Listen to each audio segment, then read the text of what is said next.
The iPad mini has survived and been one of my favourite tech things ever for one simple reason. Nothing comes close. Has this just changed everything?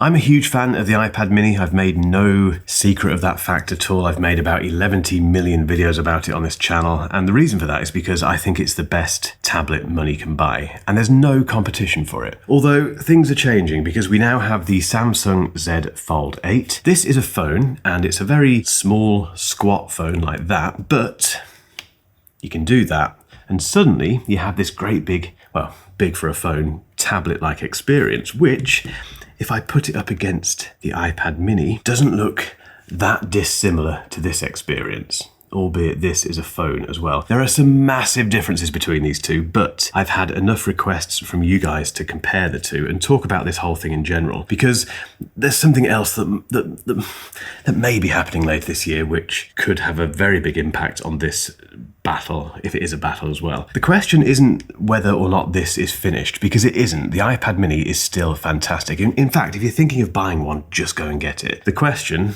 and you guys love this stuff, is can you get away with one of these? And should you buy this one, or should you wait for a little bit?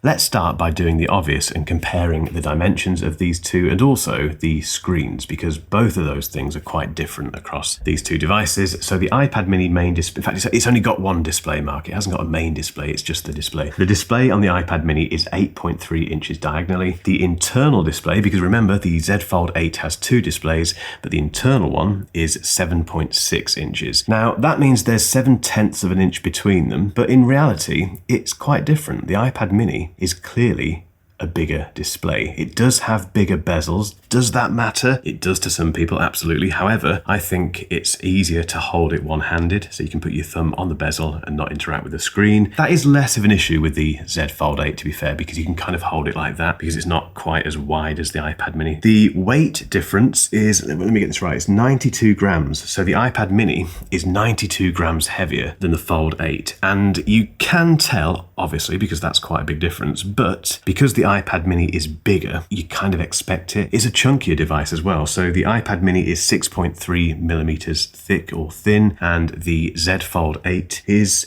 4.5 millimeters thin when open and 9.7 millimeters folded, which is less of a comparison because you can't fold this. But like this, in tablet mode, the Z Fold 8 is definitely the thinner device. Going back to that display, the other big difference between these two is the fact that the iPad mini is 60 Hertz for the refresh rate, and this is 120 Hertz, and it's variable. So I think it goes from 1 to 120 Hertz depending on what you're doing. That means that when you scroll and do things like this on the Z Fold 8, it feels smoother than doing the same thing on here. I can't demonstrate that on this video because this camera is shooting at 24 frames a second and you won't see it. But trust me, this feels more sluggish is definitely the wrong word, but it's just not as smooth as the scrolling on this. It is annoying. I know it's a big deal for some people. I think for a lot of people who buy this, they don't care, but it is definitely worth mentioning when we're comparing the two. The other thing on the screen that you'll need if you get the iPad mini is a Paperlike, which is this week's sponsor. If you do any kind of drawing, writing, illustrating, or anything on your iPad, and it doesn't just have to be the iPad mini, they make Paperlikes for the Air, for the Pro, the regular one, everything. If you do any kind of stuff with your Apple Pencil and your iPad, you need a Paperlike. It does two things. The first thing is that it protects that very expensive, lovely display, and it makes it feel like paper. Very hard to get across on video, but trust me, the first time you use a Paperlike, it's incredible. It sounds like paper as well. It just makes the process of using your Apple Pencil on your iPad much more enjoyable. They have a brand new application method called the Butterfly, and trust me, if I can do it, you can do it. You don't leave behind any bubbles. It's very quick. It's just a very simple process. Paperlike goes onto every single iPad in this studio, and that's a lot of iPads. Go and check that link down in the description. And now, on with the video. Right, let's give each of these their moment in the spotlight. So where does the Z Fold 8 win in this particular competition? Firstly, you can do that, which means it turns into a phone. I can ring people, I can text people. It's a mobile telephone, just like your iPhone, your S26, whatever you've got. This is a phone first and foremost, but It can do that. And the great thing about the Fold 8, unlike most foldables I've tested, and I have tested most of them, it makes you very intentional about how you use it. And what I mean by that is that a lot of foldables don't offer the reason to do that very often, because you get most stuff done on the cover screen. I think because the Z Fold 8 has this small squat profile when it's closed, it's brilliant for most tasks, whether you're texting someone or just scrolling through X, or I don't know, just doing regular phone stuff. But if you want to, for instance, dive into your email, do that. Start using Outlook as well, because Outlook works brilliantly on this. But you can do that. You can then turn it around that way, and you can start scrolling through Instagram and get a much bigger photo, much bigger videos that you're watching. You know, that view for kind of vertical scrolling through social media is just fantastic, as is browsing through your photos. So checking out the photos that you've taken on this great big internal screen is fantastic. Reading stuff. This is possibly my favorite thing to do on the Z Fold 8. The Kindle app on here is amazing. If you have it like this, where you have 2 pages on the internal display, it just feels like a book. It's so natural, it's so enjoyable. Watching things, YouTube, Disney Plus, Netflix, on that display, you do still get borders. You get the black borders at the top and the bottom, but you get that on most devices. There's just something about the size of this that makes watching content, reading content really, really satisfying. And then when you're done with it, it just disappears. You can't do that with the iPad mini, unless you've got those flight trousers that pilots have. I'm not a pilot, so I can't. Oh, hang on. No, you can. You can sort of do it. It's what I love about the iPad mini. It surprises you all the time. But there's quite a big difference. But this does have a lot going for it as well. Sit down.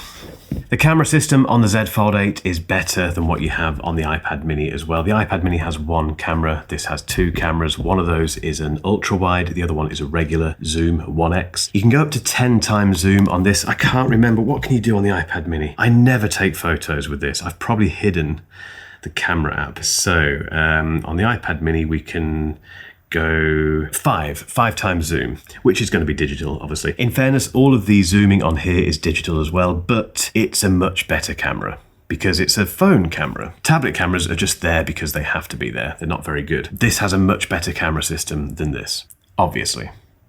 Okay. Oh, okay, that's a good durability test. It's fine, mainly because of that paper-like. Okay, over to the iPad mini. Where does this win in this particular battle? In a few key areas, to be honest. The biggest one, possibly, is the price. In the UK, the Z Fold 8 is £1,699. In the US, it's $1,899. The iPad mini is $599 in both countries. Check where you live for your pricing, but trust me, it will be a very similar story. The iPad mini has had a price hike because of the whole chip shortage thing, but it's a very different proposal compared to this. Obviously, because it's not a phone, it's a tablet, and foldables are expensive. Then we have this, if I put it on the right side. The Apple Pencil Pro. You can write with it, you can draw with it, you can illustrate, you can interact with the operating system. You can't do that with this because there is no stylus support on the Z Fold 8. Doesn't bother me personally, but if it does, then we have the ecosystem, and this is very much a personal choice, I think, and it's based on the other devices that you have. So for me, I have Macs everywhere. I don't use Windows PCs. I have iPads. I have an Apple Watch, which I'm not wearing at the moment because I'm testing the Galaxy Watch 9. I've got HomePods. I've got an Apple TV. I've got an iPhone. It just works for me. Whereas for you, Samsung's ecosystem might make more sense. Although this does fit into the Apple ecosystem, kinda, because it has AirDrop, which is fantastic. But for me, the Apple ecosystem wins. Just. If you go for the Wi-Fi only iPad mini, that means there's no SIM card, so people can't ring you. People can't text you. They can iMessage you, I get that, but they can't WhatsApp you, for instance. It's a tablet, and it's made for watching content, reading content, just relaxing, basically, or doing whatever you need to without distractions. This is a phone. Your mum could ring at any time. The doctors could ring, the dentist appointment that you've missed by mistake, which always happens. You could get a text message from your bank. Things happen on phones which can be distracting. You don't get that with this. Then we have the battery situation. The battery in the Z Fold 8 is fantastic, but if it runs out, if you go into day 2 and you forget your charger and it runs down to 0, you've lost your phone. That's a problem. If this runs out, it doesn't really matter because you've still got your phone. Next up, we have the use case, which fascinates me because you need a reason to buy either of these. There's a big difference in price, but whatever you're spending, whether it be 600 or nearly 2,000 Great British pounds or US dollars, you've got to have that reason, otherwise you're wasting money. The Z Fold 8, as mentioned, has many, many reasons to do that, but you need those reasons. You may not read very much. You may not watch much stuff on YouTube, or you might watch it, but you're quite happy doing it on your regular phone. You don't feel like you need that kind of thing going on. You might have a laptop on which you do all of your email and all the regular computer stuff, which means this is even more redundant really in that respect.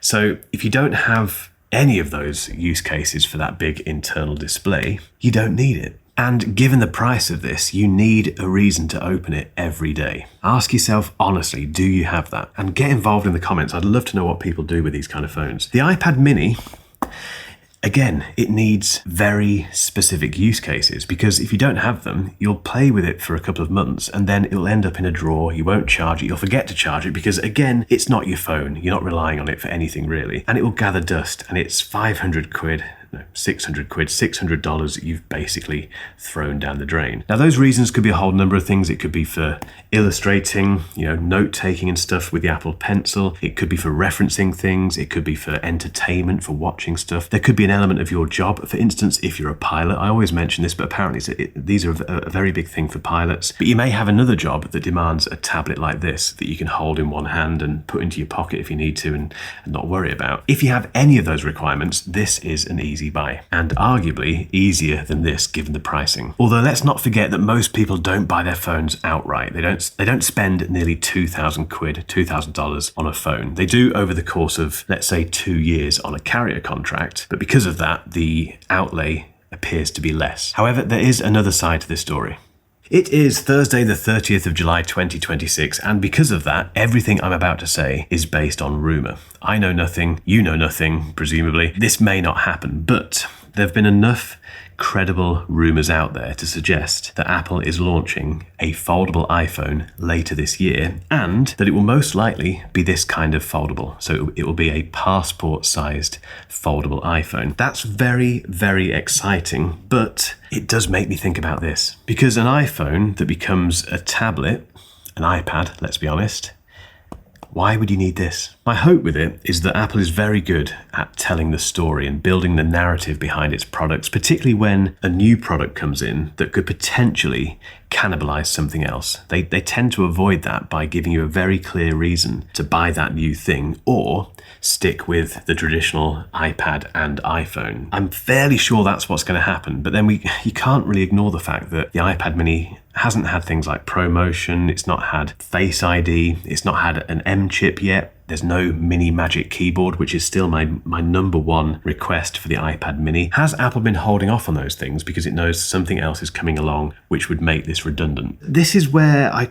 have to conclude this video and say that there's no winner here. They're both winners. If you're a Samsung person, you're going to get this. You really are. And judging by the number of people who are very excited by this phone, I think it's going to sell like hotcakes. If you're an Apple person, you're going to wait, aren't you? If you're interested in this, you are absolutely going to wait for September, October, whenever it happens, if it happens. That's just the natural thing. You want to see what this iPhone Ultra, if that's what it's called, is going to be like. But equally, this probably still is for you. If you're thinking about the iPad mini, just get it. Let me know what you think about this whole thing in the comments, guys. I love this conversation. Tech is getting really interesting again. 2026 is a really good year for tech. Get involved down there and hit that subscribe button because everything that gets released, whatever it is, will be featured on this channel.